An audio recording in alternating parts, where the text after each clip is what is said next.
We even looked at the polling. 60% of the people in our country are strongly opposed to taxpayer dollars being used to pay for abortions.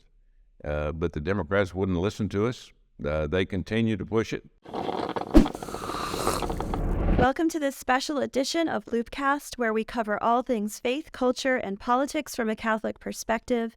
Joining me today is Senator Tommy Tuberville, who represents the great state of Alabama in the U.S. Congress. Thank you so much for being with us today, Senator. Thank you. So in February, you halted all nominees to positions in the Department of Defense until the agency reverses course on a new spate of policies that would put taxpayer dollars towards abortions for military personnel. But first, I want to talk about, you recently introduced a resolution that would block the Department of Veterans Affairs from providing taxpayer-funded abortions to retired service members. It seems like a lot coming from all different angles at our military. Your bill on the VA was unfortunately shot down by Democrats in the Senate. But it's really only one prong of what you're using to defend our military and veterans and taxpayers from a radical pro-abortion agenda. So can you talk to us a little bit about some of the other moves you're making in this effort? Well, you're seeing a trend here from the White House. Basically, the White House is starting to make their own laws and pushing them on the American people. And that's what I'm really been involved in this VA resolution, and also the DoD holds, is to let the taxpayers of the country know that they're not responsible to pay for abortions. The Hyde Amendment says that, and that the White House should not be legislating from the White House. Let us do our job. If you want a bill passed, let us know what you want be brought to the floor. Let's discuss it. Let's send it through committee, and let's vote for it like we're supposed to in a democracy. But again, I'm fighting the White House every day on both of the VA resolution and the DoD holds, trying to let American people know that somebody's up here fighting for them. So what legal basis is the VA and the Department of Defense? What legal basis are they trying to wrest rules like this on? Well, just give a little background on VA for just a moment. The VA 30 years ago, the Democrats brought a bill up into the Senate and passed it. Joe Biden even voted for it. It was unanimous that there will not be abortions in the veterans, the VA. And so we've had no problem with that. There's been no discussion about it. And then what all this really has resulted from, it was resulted from the Dobbs decision of Roe Wade sending abortion back to the states last summer. And since then, the White House and this administration has just said, listen, let's circumvent the rule as much as we can. Anything that we can do federally, we'll do it. And so they started working through the VA of saying we're going to do abortions in the VA. And I spoke up very quickly on that, saying you can do it. You can't use taxpayer dollars to do that. We've never done abortions in the VA, and the reason for that is because we're not equipped to do it in VAs, and that there's a lot of nurses and doctors that work in the VAs that do not believe in abortion, and you're pretty much forcing them to do something that they don't want to do. And so we spoke out against it. We even looked at the polling. 60% of the people in our country are strongly opposed to taxpayer dollars being used to pay for abortions. But the Democrats wouldn't listen to us. They continue to push it. And we brought a CRA up to the floor, about a week or so ago, and unfortunately it was voted down. And all the Democrats voted against this resolution except for Joe Manchin, who was the only Democrat, but we had a couple of Republicans that voted for keeping abortions in the VA, and so we were a couple of votes short, but we're going to still continue to talk about it, remind the American people that they're not supposed to have to pay for this. Taxpayer money is used for this these abortions in the VA, and we're going to keep fighting. So let's talk a little bit about this other tactic that you've been using, freezing the nominations.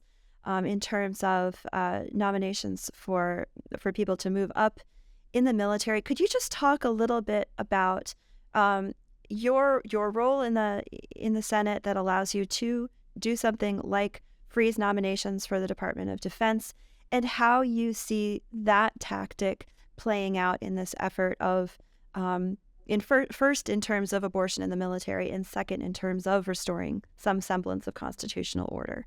Well, that's a good question. Let's first talk about the power of the Senate. As we speak, since I've been here, going on 3 years, we've been in a minority. The Republicans have been in a minority of the Senate. We have no control of the Senate floor. We have very little control of hearings. But the one thing we do have control of is we can put a hold on any nomination that comes to that they want to bring to the Senate floor. A hold means that you can object to it, and that they have to go through regular order for that nomination, have to go through the hearings, through whether it's the Armed Services or the Help Committee for that nomination. And then it has to go to the floor. Then it has to be singly voted on. And so now let's go to the DoD and their new abortion policy. For years, they've had in the DoD an abortion policy of having abortions only through incest, rape, or health of the mom. We've had very few abortions in the military in the last few decades. There's been a few dozen each year for those reasons alone. Now, after Dobbs and Roe Wade last summer, the DoD, as I said earlier about the VA resolution, they're looking for any way to circumvent the law.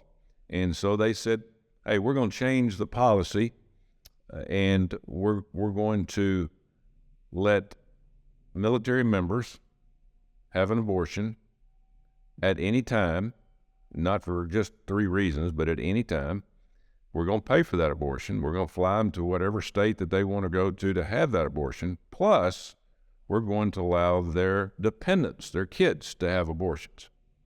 So they changed it without any action through the Senate, through any hearing. They just over the night said that we're going to do it. So what happened is we started hearing they were going to do this new policy. I kept asking for a briefing. Finally, after 4 or 5 months, we got a briefing somewhere around Thanksgiving of last year. And as they gave us that briefing, we said, you can't do that. I mean, that's against law. If you want to change this law, run it through the Senate and see if it'll pass, and do it through regular order. Well, they weren't going to do that. So December the 8th of last year, I wrote a letter to Secretary Austin of the Department of Defense, and I said, if you do this, I'm going to put a hold on every nomination of every general and every admiral. And that, we normally do generals and admirals in what they call a tranche, groups at a time, maybe 10, 15, 20, 30, 40, sometimes even upwards of hundreds of them. And we just kind of run them through committee and they're passed.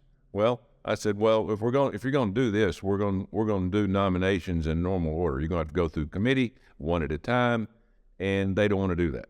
And so they went ahead after I sent the letter to Secretary Austin saying that I was going to put a hold on them. February 8th, they ran this new policy up the flagpole and said, this is our new policy. Immediately, we put a hold on all their nominations, and now we're up to 200 admirals and generals, and they're panicking about this. But they can either run them one at a time through regular order, which would take a lot of time, or they can do away with this policy that was illegally done. It didn't go through the House or the Senate. They made their own law up, as I said earlier. They're legislating from the White House, and they can do away with this law, and I'll do away with the holds. And so we're at a stalemate. Yeah. Have you spoken to Lloyd Austin about the nominations and about the situation? I did about a month ago, and then I did at a committee hearing, I guess about 3 weeks ago, where he had his posture hearing in front of the Armed Services Committee. Have not heard anything from anybody else since. Now all the Democrats have complained. They're complaining to all the 4-star generals that, I'm hurting readiness and all that. It's not affecting our military whatsoever. If I thought it put anybody in harm's way, I wouldn't be doing this, because we do need a military. We need a strong military. But because of a lot of these things that this administration is doing, and not just in this abortion situation, also through the vaccine mandates, through a lot of the recruiting efforts that I don't believe in. Our recruiting is really suffering, and not in the Army, the Navy, the Air Force. We're not going to meet any of our goals, and what they're doing is actually hurting our country, not helping our country. So we're going to sit on these holes and see what happens. Hopefully we can come to the table and work something out, but as you just asked, I've had very little contact from the Department of Defense, the White House, of anybody that's really been involved in this. Right, and this really seems to be an illness almost that's affecting all the branches of our military. I've been covering the Department of Defense, Veterans Affairs, and then we also saw the Department of Homeland Security being even more aggressive with moves with the Coast Guard to promote abortion in the Coast Guard. And do you see this sort of the administration's abortion obsession in every branch of the military as being connected with other known issues? You mentioned recruitment, but we've also seen, videos coming out of the U.S. naval bases, particularly in Bahrain, of sort of the trans ideology permeating our Navy. We assume that also extends to all the branches where, naval healthcare is promoting trans. This has really gotten out of hand. And this is something that I know a lot of Catholics struggle with, probably a lot of Christian Americans struggle with. On the one hand, we have a robust tradition of Catholics and Christians serving in our military. As a parent, I have 6 children, God be praised. As a parent, I'm struggling to encourage my children to go into service of their country. What would you say to young men and women right now who are looking at the military, maybe hearing from recruiters, and just parents who are questioning, is this a military in which I want to serve? Is this a military that is serving my country, to which I can entrust my son or daughter? How would you talk to parents right now who are maybe having these concerns about offering their own children to the service of America? Well, I agree with that. What I've done all my life is being in the coaching realm in college. I was more of a recruiter, for college sports and education than I was for really a football coach. And so I understand what you need to do and what you don't need to do in terms of recruiting young people. And pretty much the military is recruiting the same age of kids that are young men and women that I recruited over the years, 18, 19-year-old young people. And I think the biggest thing is you tell them the truth. Give them an opportunity to make themselves better. Give them an opportunity to make themselves stronger in terms of education, stronger as a person, give them have a better life, not to get involved in politics. Now, it's sad we've gotten to the point where we're doing all kind of advertisements now, and you've seen it. We've seen it not just in the military, but transgender advertisements to try to get people to either buy things or even join the military. I saw a Navy ad yesterday about a transgender person. Now listen, this is a free country. We have the First Amendment. You can do what you want in terms of legally. You can speak out because of free speech. You can be what you want to be. I don't care. I've dealt with a lot of different people, but don't push it on other people.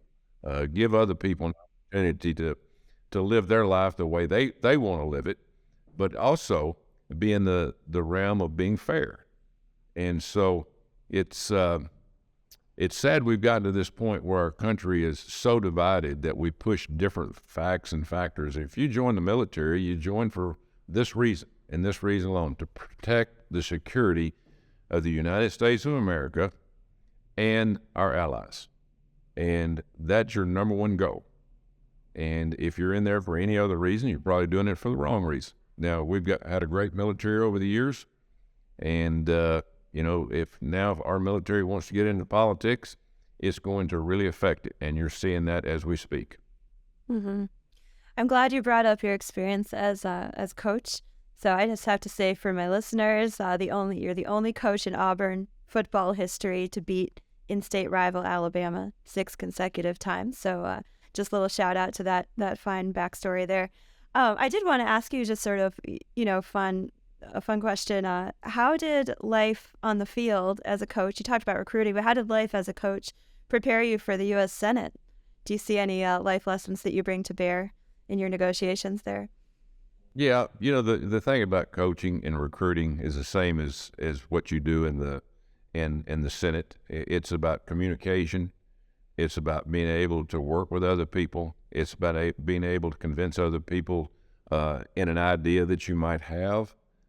You've got to be able to communicate. I mean, anything that you do in life, you've got to be able to sell yourself first, because if you can't sell yourself and people don't believe in you as a person, they're not going to believe in any of your ideas. So since I've been up here for 2 years, I've been selling myself as, just a person that loves this country, that wants to help this country.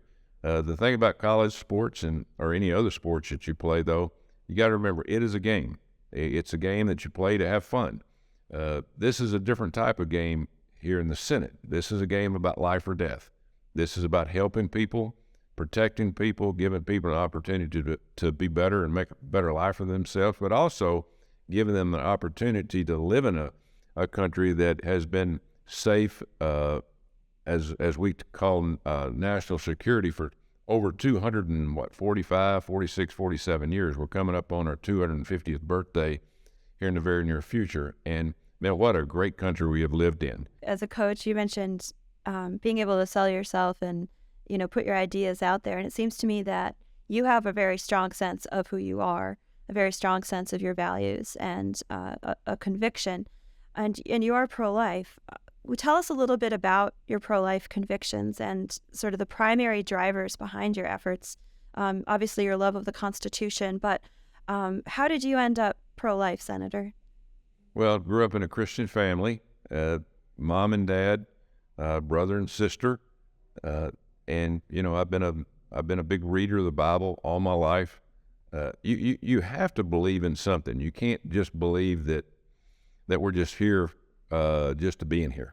You got to believe in something that's strong, that gives you a sense of reality, that gives you a sense of not just the life that we're having now, but the life after death. And so I believe in God. I believe in the sanctity of life. As you said, I'm pro-life. I believe in giving everybody the opportunity to live that life. And right now we have a whole lot of people that want to not give life to a lot of young people through abortion, through many thousands of abortions. And there's a lot of talk about, do we need rape, incest, and health to mom? I think there's some talk. I think there's some good discussion over that. I really do, through the Bible. But killing young people for premature babies before they have an opportunity of life, to me, it's hard for me to fathom. And we've done millions and millions of abortions over the years. We've taken life away from a lot of people. And now we're even talking about abortion after birth. It doesn't make a lot of sense to me of where this is coming from and why. Most countries around the world do not believe in abortion, and there's probably just a handful that you could say, you can go to this country and have abortion. Most do not believe or have abortion in their country, and so it's just amazing how we've gotten to this point. From one point to another, where from no abortion to abortion on demand at any time. To me, that's not in my beliefs, and I think it's in a lot of people's wheelhouse in this country, that they don't believe the same. They believe the same as I do. Right, and thank you so much for being the tip of the spear in fighting this in our Senate. And we'll continue to follow your work very carefully. Thank you for all that you've done, and thank you for joining us today. Thank you. Thank you very much.